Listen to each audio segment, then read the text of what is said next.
আসসালামু আলাইকুম friends, welcome back to my channel. তো আজ আমি বানাবো আলু দিয়ে ছোলা ভুনা। তো আমরা সবাই এই ধরনের খাবার খেয়ে থাকি। তো আজ আমি কিভাবে বানাবো সেটাই আপনাদের সাথে শেয়ার করলাম। তো একটা কড়াইয়ের মধ্যে দিয়ে দিচ্ছি ছোলা। তো এই ছোলাগুলো আমি 4 থেকে 5 ঘন্টা ভিজিয়ে রেখেছিলাম। আপনারা চাইলে রাত্রেও ভিজিয়ে রাখতে পারেন।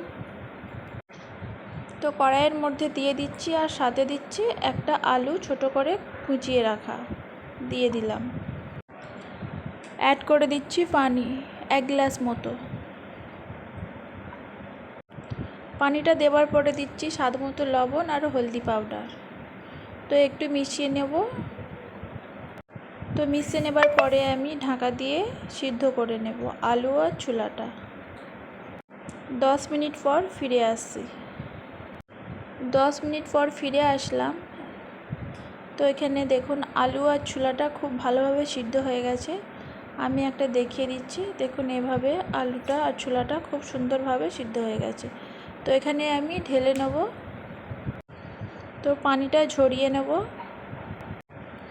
তো আবার ওই কড়াইয়ের মধ্যে দিয়ে দিচ্ছি বেশ পরিমাণে তেল আর দিয়ে দিলাম 2টো পেঁয়াজ কুচি।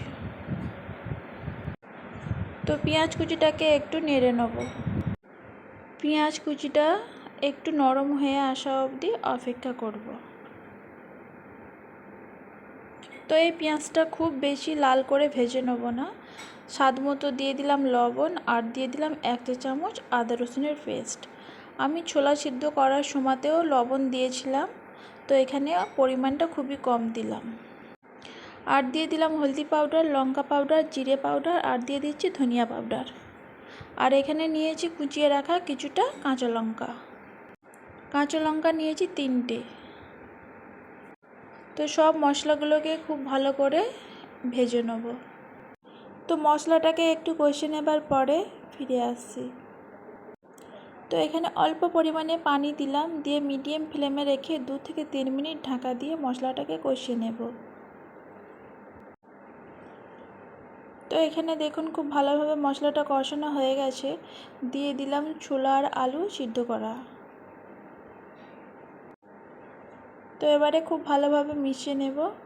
এই ছোলা আলু ভুনাটা খুবই সহজ রেসিপি। সামনে রমজান মাস, আপনারা সকলেই করেন সকলের মতো। তো আজ আমার মতো করে আপনাদের সাথে শেয়ার করলাম। আশা করছি এই রেসিপিটা ভালো লাগবে।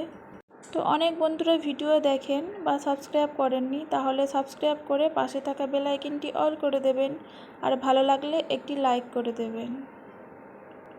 তো 2 মিনিট মতো ঢাকা দিয়ে রেখেছিলাম। তো এখানে ছোলা ভুনাটা রেডি হয়ে গেছে।